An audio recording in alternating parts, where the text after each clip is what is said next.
अस्सलामुअलैकुम बच्चों, कैसे हैं आप सब। उम्मीद करती हूँ खैरियत से होंगी। आज हम पढ़ेंगे उर्दू और आज का हमारा सबक है परिंदों की दुनिया।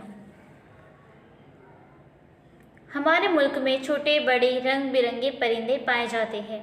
किसी की आवाज़ सुरीली है, किसी की भवंडी। कुछ परिंदे आसमान में बहुत ऊंचाई तक उड़ सकते हैं, जैसे चील, कबूतर, अकाब वगैरह। कुछ परिंदे पानी में मज़े से तैरते हैं, जैसे बतख और मुर्गा भी। आओ अब हम तुम्हें भारत के खास परिंदों के बारे में बताएं। मोर हमारा कौमी परिंदा है। ये आमतौर पर 4 फीट लंबा होता है। इसकी गर्दन लंबी और रंग गहरा सब्ज और चमकदार नीला होता है। बरसात में जब बादल घिर आते हैं तो मोर अपनी लंबी दुम को पंखे की तरह फैलाकर खुशी से नाचता है। मोर के नाच का ये मंजर बड़ा ही दिलकश होता है। मोर भारत के अलावा श्रीलंका और अफ्रीका में भी पाया जाता है। ये सफ़ेद रंग का भी होता है। इस सबक में हम क्या पढ़ेंगे? परिंदों की दुनिया। इस सबक में हम भारत के खास परिंदों के बारे में पढ़ेंगे और मालूमात हासिल करेंगे। यहाँ पर आपको परिंदों के बारे में बताया जा रहा है कि बहुत से परिंदे पाए जाते हैं। किसी की आवाज़ सुरीली है तो किसी की भवंडी। कुछ परिंदे आसमान में बहुत ऊंचाई तक उड़ सकते हैं, मिसाल चील, कबूतर, अकाब वगैरह। और कुछ परिंदे पानी में मज़े से तैरते हैं, मिसाल बतख और मुर्गा भी। तो यहाँ पे बताया जा रहा है कि मोर हमारा कौमी परिंदा है और ये आमतौर पर 4 फीट लंबा होता है और इसकी गर्दन लंबी होती है और रंग कैसा होता है? गहरा सब्ज और चमकदार नीला।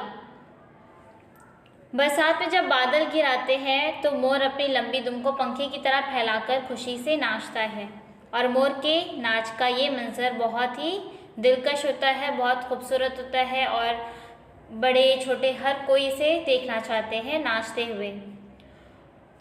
बताया जा रहा है कि मोर भारत के अलावा श्रीलंका और अफ्रीका में भी पाया जाता है। मोर गहरा सब्ज और चमकदार नीला रंग का तो होता ही है और साथ ही ये सफ़ेद रंग का भी होता है। समझ में आया बच्चों आप सबको? ये 2 रंग के होते हैं, एक गहरा सब्ज और नीला चमकदार और एक सफ़ेद रंग। तोता मैना को लोग शौक से पालते हैं। ये दोनों बोलना भी सीख लेते हैं। रटे हुए जुमले ही इतनी सफाई से बोलते हैं कि हैरत होती है। तोता ज़्यादातर हरे रंग का होता है। इसकी चोंच मुड़ी हुई और लाल होती है। मैना का रंग गहरा कत्थई और उसकी चोंच पीली होती है। किसी इलाके में काले रंग की मैना भी पाई जाती है। क्या बता रहे हैं कि तोता और मैना देखो ज़्यादातर आप लोगों ने भी देखे होंगे, किसी घरों में बहुत शौक से पाले जाते हैं और बता रहे हैं कि ये दोनों बोलना भी सीख लेते हैं। अक्सर आपने देखा होगा ना, तोते को जुमला वो रटा हुआ रहता है और वो बार बार बोलता रहता है और ये रटे हुए जुमले इतनी सफाई से यानी इतने अच्छे से बोलते हैं कि हैरत होती है कि ये जानवर बोल रहा है। अब उसके बाद है कि तोता ज़्यादातर हरे रंग का होता है और उसकी चोंच मुड़ी हुई और लाल रंग की होती है और मैना का रंग गहरा कत्थई, यहाँ पर आपको तस्वीर में नज़र आ रहा है, और उसकी चोंच पीली होती है। किसी इलाके में काले रंग की भी मैना पाई जाती है। तोते के बारे में मशहूर है कि इसे चाहे कितनी ही मोहब्बत से रखो, एक बार वो पिंजरे से निकल जाए तो वापस नहीं आता। इसलिए बेमुरव्वत शख्स को तोता चश्म कहते हैं। हमारी ज़बान का मुहावरा तोते की तरह आंखें फेर लेना भी इसी से बना है। इसलिए बताया जा रहा है कि अगर जैसे आप लोगों ने देखा होगा बिल्ली को पालते हैं, कुछ लोग कुत्ते को भी पालते हैं ना, बकरी वगैरह, इन सबको पालो। अगर वो गलती से भी निकल जाते हैं ना पिंजरे से, यानी कि अपने घर से दूर हो जाए, तो भी वो वफादारी करते हैं और वो वापस आ ही जाते हैं। लेकिन यहाँ पे क्या बताया जा रहा है कि तोते को कितनी भी मोहब्बत से रखो, लेकिन अगर ये एक बार पिंजरे से निकल जाए तो वापस नहीं आता। तो इसीलिए कहावत भी बना है कि तोते की तरह आंखें फेर लेना, यानी कि एक बार चले गए तो अब दोबारा नहीं देखना। कबूतर को अमन की निशानी समझा जाता है। कबूतर कई रंग और नस्ल के होते हैं। ये इन परिंदों में से है जो झुंड बनाकर रहते हैं। इसकी आवाज़ गुटरुगु जैसी सुनाई देती है। पुराने ज़माने में कबूतर के ज़रिए एक जगह से दूसरी जगह पैगाम भेजने का काम भी लिया जाता था।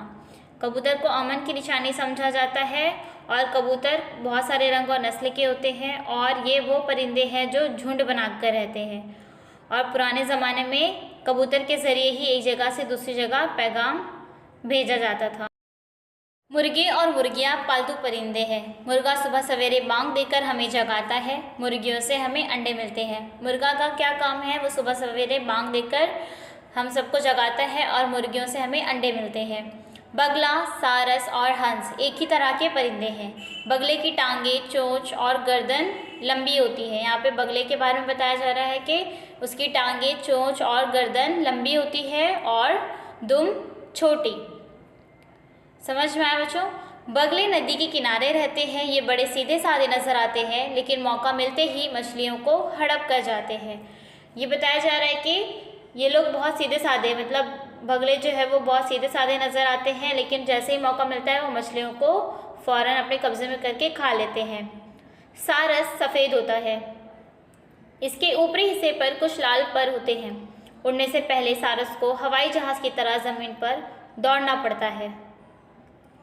हंस भी एक सफ़ेद खूबसूरत परिंदा है जो हमेशा अपनी हंसनी के साथ तालाब में तैरता रहता है। सारस कौन से रंग का होता है? सफ़ेद रंग का होता है और इसके ऊपरी हिस्से पर कुछ लाल पर होते हैं और उससे भी हवाई जहाज़ की तरह उड़ने से पहले ज़मीन पर दौड़ना पड़ता है। उसके बाद ही वो जब कुछ देर वो दौड़ लेता है तब जाके वो उड़ पाता है, बिल्कुल हवाई जहाज़ की तरह। हंस के बारे में बताया गया है कि हंस भी एक सफ़ेद खूबसूरत परिंदा है जो हमेशा अपनी हंसनी के साथ तालाब में तैरता रहता है। कौवा और कोयल दोनों काले होते हैं। कौवा ज़रा बड़ा होता है और कोयल छोटी होती है। कौवा चालाकी के लिए और कोयल अपनी मीठी आवाज़ के लिए मशहूर है। कौवा और कोयल के बारे में बता रहे हैं कि दोनों ही काले रंग के होते हैं। कौवा ज़रा बड़ा होता है, यानी कि उसकी जसामत बड़ी होती है, और कोयल की जसामत छोटी होती है। कौवा चालाकी के लिए बहुत ज़्यादा मशहूर है और कोयल अपनी मीठी आवाज़ के लिए मशहूर है। आप लोगों ने भी सुना होगा ना, कोयल की आवाज़ बहुत मीठी होती है, बहुत प्यारी होती है। कुदरत ने परिंदों का जिस्म ऐसा बनाया है कि वो आसानी से उड़ सकते हैं। इनमें बाज़ परिंदे ऐसे हैं जो छोटे छोटे कीड़े मकोड़े खाकर हमारी फसलों की हिफाजत करते हैं। कुछ परिंदे मुर्दा जानवरों का गोश्त खाकर माहौल को गंदा होने से बचाते हैं। इनमें गिद्ध एक अहम परिंदा है। इसकी उम्र बहुत लंबी होती है, मगर इस परिंदे की तादाद अब घटती जा रही है। क्या बताया जा रहा है कि कुदरत ने इस तरह से बनाया है परिंदों का जिस्म कि वो बहुत आसानी से उड़ सकते हैं, और उनमें बाज़ परिंदे ऐसे हैं जो छोटे छोटे कीड़े मकोड़े खाकर हमारी फसलों की हिफाजत करते हैं, और कुछ परिंदे ऐसे हैं जो मुर्दा जानवरों का गोश्त खाकर माहौल को गंदा होने से बचाते हैं। क्योंकि अगर वो मुर्दा जानवरों के गोश्त नहीं खाएंगे तो बच्चों वो कहाँ जाएगा? वो तो हमारे माहौल में ही रहेगा, फिर वो सड़ेगा, बदबू आएगी और हमें ही नुकसान होगा। तो कुछ परिंदे ऐसे हैं जो मुर्दा जानवरों का गोश्त खा लेते हैं, और इससे क्या होता है कि हमारा माहौल गंदा होने से बच जाता है। इनमें गिद्ध एक अहम परिंदा है, और जो ये मुर्दा जानवरों का गोश्त खाकर हमारे माहौल को साफ़ रखते हैं, इनमें एक अहम परिंदा है और उसका नाम क्या है? गिद्ध। इसकी उम्र बहुत लंबी होती है, मगर इस परिंदे की तादाद अब घटती जा रही है। इसकी उम्र बहुत लंबी होती है, लेकिन इस परिंदे की तादाद अब कम होती जा रही है। परिंदे आमतौर पर घोंसलों में रहते हैं। ये अपना घोंसला बनाने में बहुत मेहनत करते हैं। बाज़ परिंदे तो इतना खूबसूरत घोंसला बनाते हैं कि देखकर ताज्जुब होता है। इनमें सबसे ज़्यादा कारीगरी से बनाया हुआ घोंसला बया का होता है। बया एक छोटा सा परिंदा है। परिंदे आमतौर पर कहाँ रहते हैं? घोंसलों में रहते हैं। दिन भर तो वो आसमान में उड़ते हैं, लेकिन उनका घोंसला है जहाँ पर वो रहते हैं, और ये अपना घोंसला बहुत मेहनत से बनाते हैं और ख़ुद बनाते हैं। और बाज़ परिंदे यानी कि कुछ परिंदे इतना खूबसूरत घोंसला बनाते हैं कि देखकर ताज्जुब होता है कि सच में उन्होंने ही बनाया है कि नहीं। और इनमें सबसे ज़्यादा कारीगरी से बनाया हुआ घोंसला बया का होता है, और बया एक छोटा सा परिंदा है। एक दरख्त पर तरह तरह के परिंदे रहते हैं। सबके घोंसलों की बनावट अलग होती है। किसी का घोंसला टोकरी की तरह तो किसी का बोतल की तरह होता है। ऐसे परिंदे भी हैं जो अपनी लंबी चोंच से दरख्त के तने में सुराख करके अपना घर बनाते हैं। यहाँ पर घोंसलों की बात बताई जा रही है आपको कि हर दरख्त पर अलग अलग परिंदे रहते हैं, मुख्तलिफ परिंदे रहते हैं, और सबके घोंसलों की बनावट मुख्तलिफ होती है, यानी कि अलग अलग होती है।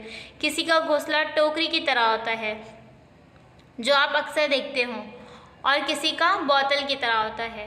और कुछ परिंदे ऐसे हैं जो अपनी लंबी चोंच से दरख्त के तने में, यानी कि जो दरख्त जिस पर खड़ा होता है ज़मीन से लगकर, जो चॉकलेटी रंग का होता है, तो उसे क्या कहते हैं? तना कहते हैं।